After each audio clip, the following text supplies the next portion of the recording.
Hi, my name is Scott Derbyshire, and today I'm going to be teaching my parents how to develop an effective communication strategy. Hello. So, today we're going to talk about what is a communication strategy. We're going to establish how that works, and we're going to lay out some steps in order to talk about how to create it, and we're going to do a scenario and collaboratively create a communication strategy for a scenario that I've set up already. Then after that, we'll have time for questions and answers. Okay. So what is a communication strategy? A communication strategy is an internal plan or document. This is created in order to effectively talk to external factors, your shareholders, any major factor that may be involved, and you're going to use it as a guide, really, for talking about a specific event that you're planning. Or an issue. Or an issue. Something important. It's not a marketing campaign. Marketing campaigns use external information, whereas this uses internal data. Okay? Mm-hmm. In terms of the steps, you need to create goals. So you need to establish what you want to do. These goals should be both long-term and short-term. So what would be a good scenario to talk about? And we'll go through all of the steps while we talk about this particular scenario. What would be a good one? Well, you can't talk about products too much because that confuses it with more of a marketing campaign. Okay. It gets it a little muddy. This should be more of a specific event or a reoccurring thing that's... some sort of issue that faces the community. Exactly, an issue. Do you have any ideas? What about snow removal? That's actually perfect. You're not selling a target, you're just talking about it in general. Right?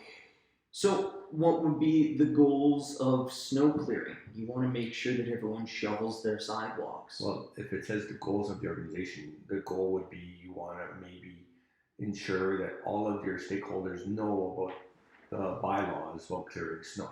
Alright, yeah. Any other ideas on goals?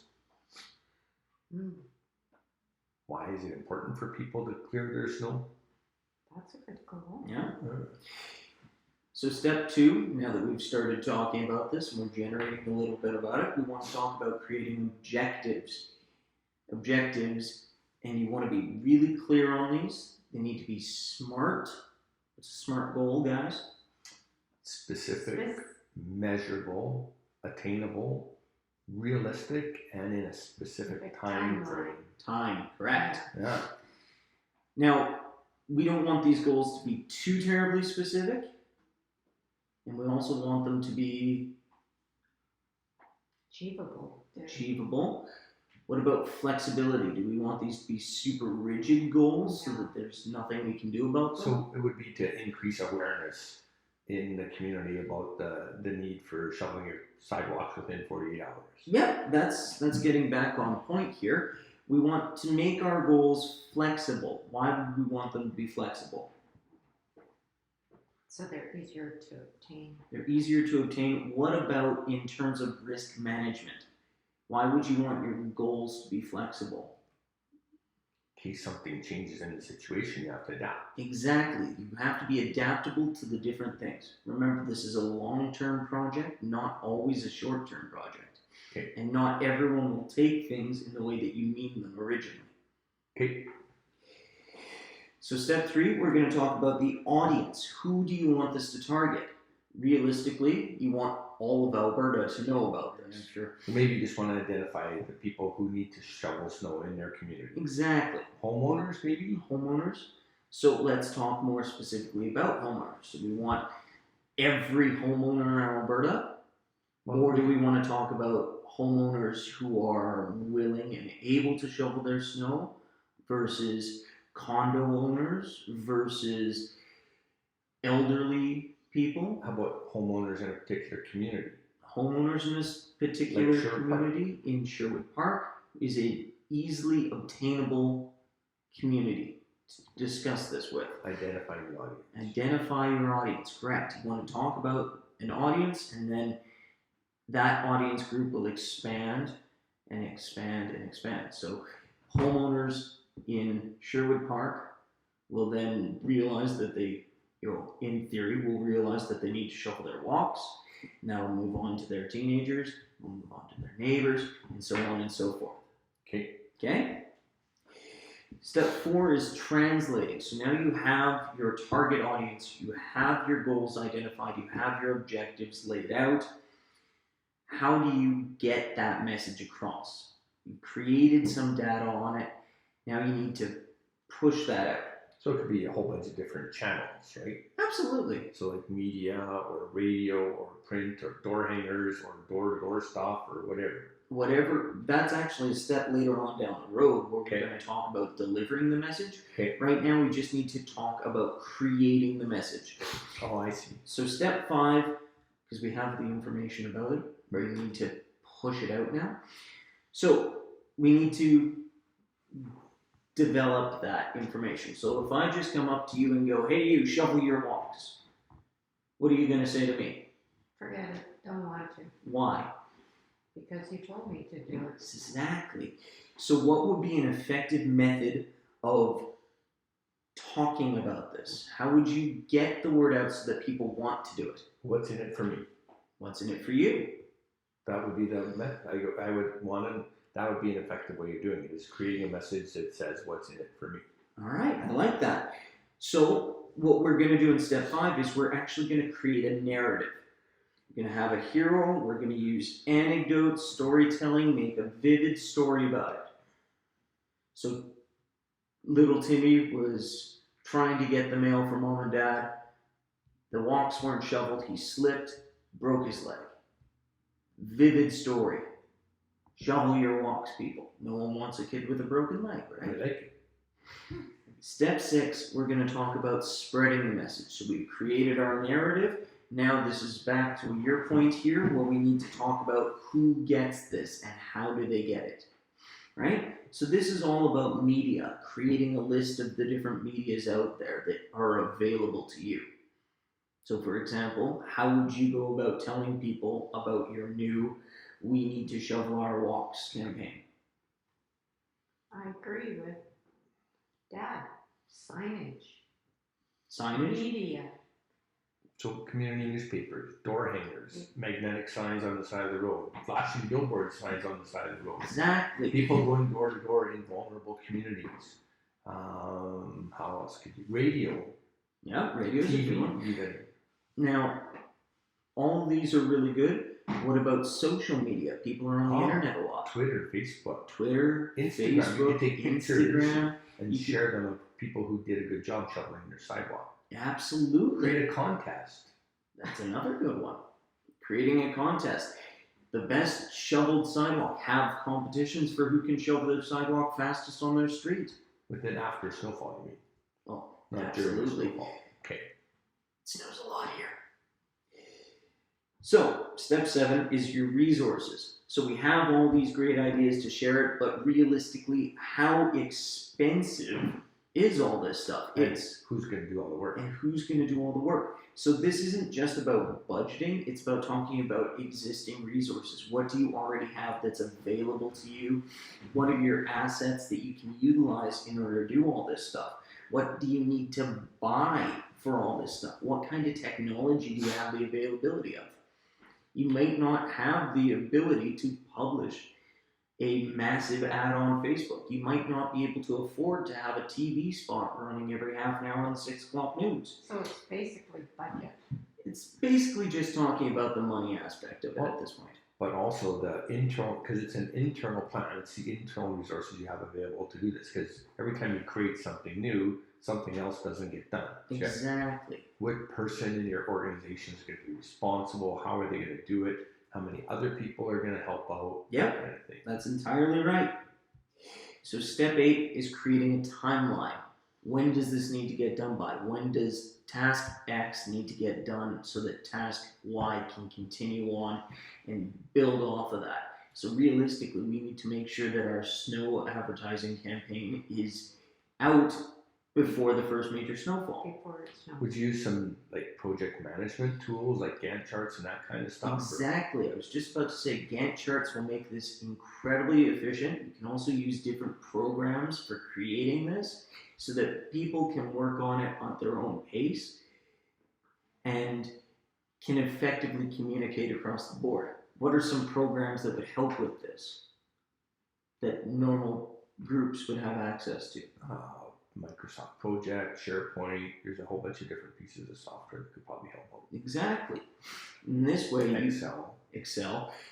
Really good for the budget part. So step 9 is gauging your effectiveness on how this all comes together. How are you going to specifically measure what you need to do, what you need to adapt? How is this working?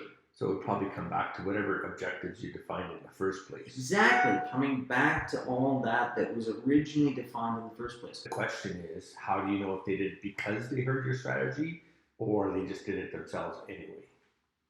So then you would need some sort of survey of some sort. Yes, but you can now actually target that survey towards those specific neighborhoods. Gotcha. Step 10 is crisis management. This is all about risk management perspectives with your communication strategy.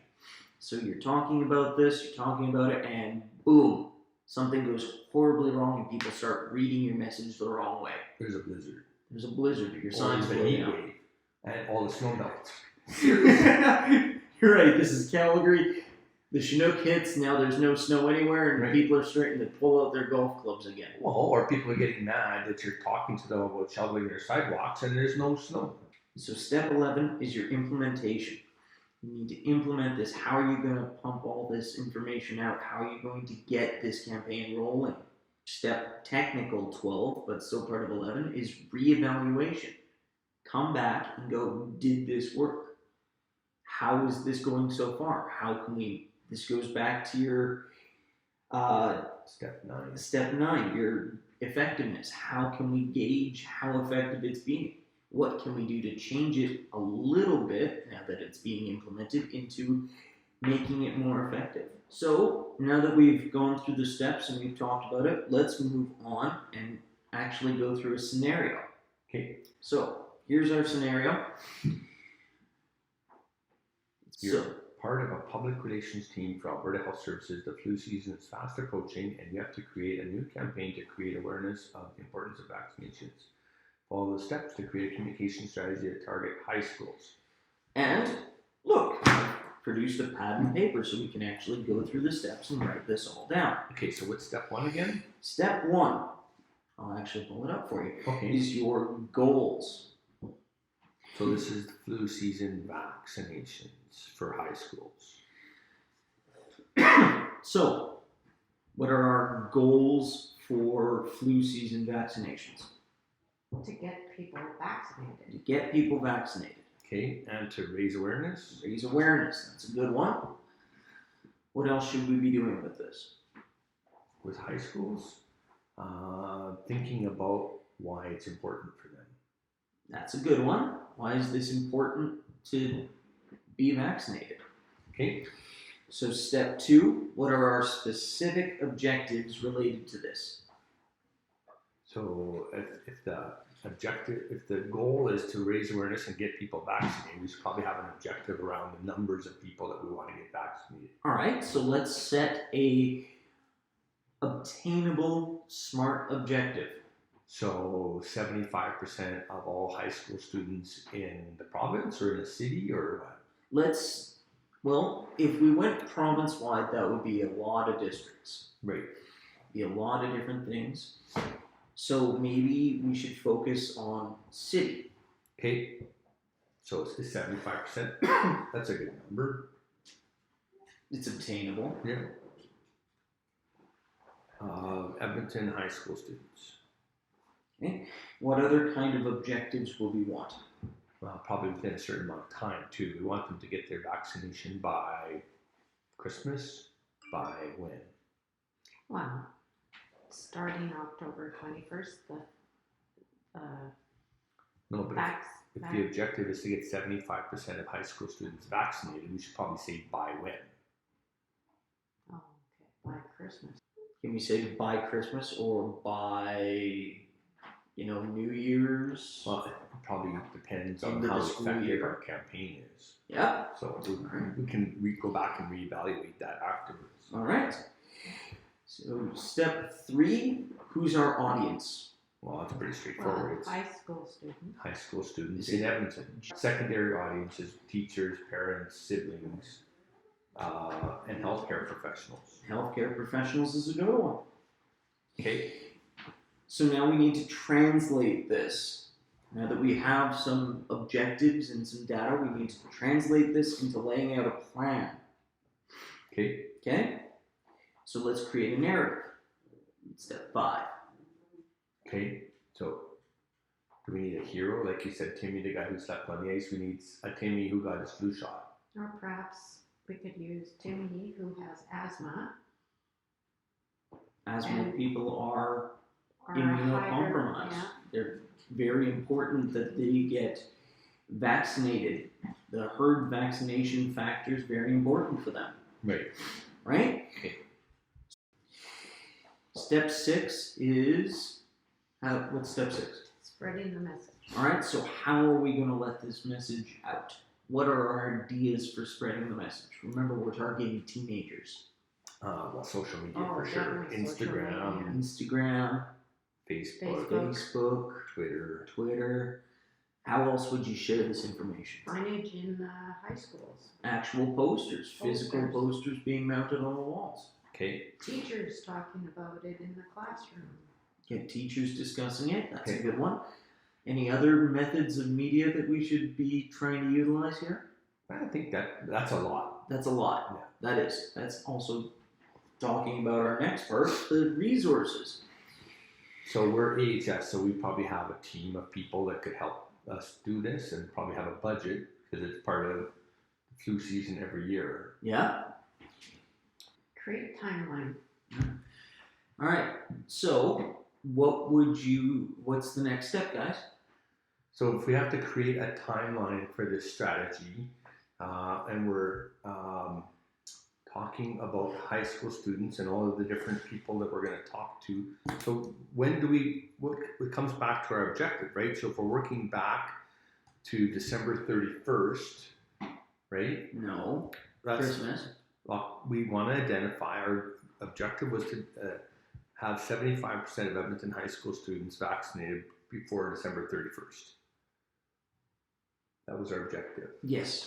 So that would be a timeline. So that would be the end. So now we have to work backwards from there. So some of our strategies, whether it's Facebook or whatever, we have to develop some tools between now and then to get out to our students. So if we said that 75% by December 31st, so that means people have to start getting vaccinated long before December 31st, right? It's not like everybody's going to show up on December 31st to get vaccinated. Realistically, school terms we could start this program September 3rd when school's open. Well, vaccines aren't even available till late October. But you'd still want to start prioritizing your words. Right. Okay. So if we said we would develop a timeline using a Gantt chart or something like that. So this week, these are the things that we're doing. This week, these are the things we're doing, and so on. Right. Yeah. At some point in there, we should also build in a check point. So we would maybe do some sort of survey from the people doing the vaccinations to see how many have been vaccinated, so that we might have to adjust tactics. Creating benchmarks. Yeah. Establishing your more effective timeline. Well, so say for example, November 15th, we check in, say what percentage are we at now? Well, that's step 9, gauge your effectiveness. Right, but Right. the effectiveness is at the end of the project. But during the project, you're still going to have to have some check-ins. So maybe you have to do an extra Facebook campaign, or you have to do something else because you aren't getting enough people to get vaccinations done. What he's saying is you're not going to be only gauging your effectiveness at the very end of the process, because then your chances of actually being effective are a heck of a lot lower than they would be with periodic check-ins throughout. There you go. Remember, that falls in with step 10, crisis management. Right. Your risk management. You want to mitigate as much damage as you possibly can, as early as you can.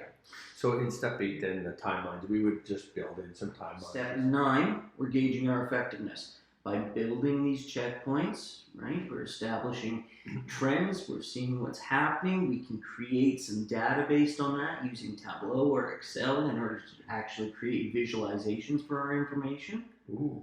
Right? You can start seeing trends, what Right. day of the week people are getting vaccinated, what times during that period during the week. Yeah. So we can do even more targeted marketing that way. Right. Good. Yeah. Okay. Right? So prepare for crisis. Number 10. What if there's not enough vaccine? Vaccine. Yeah. That's a good one. What else would be risk management? What else would you need to worry about through risk management? What if you had an early flu season and vaccines no longer effective because people are already getting sick? So even more risk management, you plan for the worst scenario and hope for the best. Step 11, implementation and reevaluation.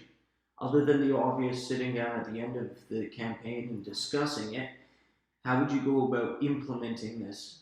Or you just start rolling out your communication tools that you identified in the tactics area, the resourcing, and actually spreading the messages. Just start doing that kind of stuff. But I think the part that we identified that's a little bit different in this particular strategy is setting up the checkpoints during the evaluation phase. Yes. To make sure, during the implementation phase, to make sure you're meeting your benchmarks. Making sure that you're utilizing your Gantt charts, Right. information, the data you've collected in order to effectively manage your campaign. So how do you come back and reevaluate this afterwards? Well, your target is 75% by December 31st, so you would do some sort of survey or rely on your healthcare professionals who are doing the vaccines For their records. for their records Yeah. to see if you actually hit your targets or not, and probably do some interviews with people to see what worked, what didn't work, what messages were successful in getting them to go and do their vaccines, Yeah. what messages turned them off, maybe a particular message or a particular tactic pissed people off and they didn't want, I'm not going to go and get one now. Yeah. All right. Survey. So that is how you create an effective communication strategy. Okay, so what would be some of the other tools? So we talked about social media and billboards. What other tools and tactics might one use if they were implementing a communication strategy? Well, you'd also want to communicate effectively with your shareholders. How? Have meetings with them. Talk Meetings? to them face to face. Face to face. Have surveys sent out to them to see what they want done in their areas. Okay. So also talk more specifically towards in the situation that we use, the healthcare industry. Talk to the people who are involved with the vaccines to get official facts and information. Talk to the lab techs developing this stuff. Talk to the doctors, get expert testimonials for your campaigns. So it's really about understanding your audience. It's all about understanding your audience and driving the details that are important home. Thanks, Scott. I think I know a lot more about communication strategies than I did before.